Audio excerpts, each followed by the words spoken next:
Okay, the question is, he noticed Stanley McChrystal, General McChrystal's name on the flow chart of who got the memo and all that, and he's wondering exactly what was his role in this. Why wasn't he perhaps in the film? And I'll just add, I think I remember Mary, Danny, the mother, when there was one of his confirmations, actually, she spoke out publicly warning Obama that this guy was bad news and was part of the cover-up, and you do not want to appoint him to anything.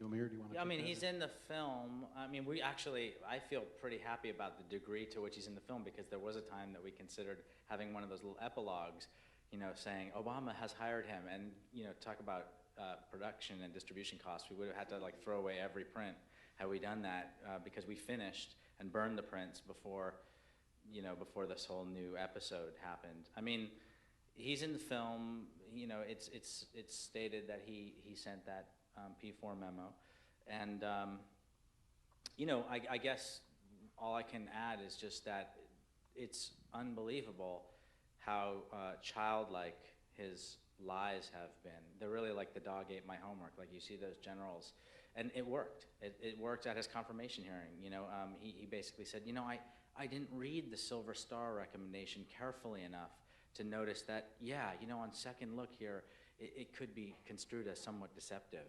It's like, you're kidding me, right? That's the best you can do.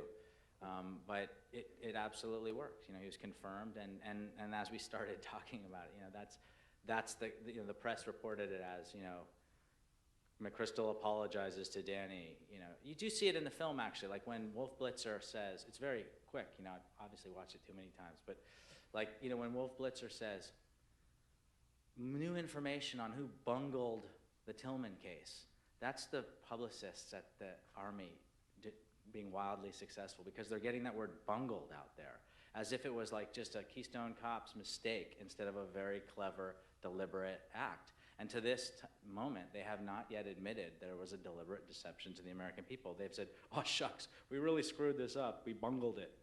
There's nothing bungling about it, you know? But how does a real pro like Wolf Blitzer just actually say the exact thing that he's been told to say by the... I don't know. Just, yeah, I don't know. Yes, ma'am, in the center, yes. So you said it was a wonderful film, by the way. You know, that it was a deception, and obviously it was. Do you think that it was? So the question is just how explicit do you think the deception was?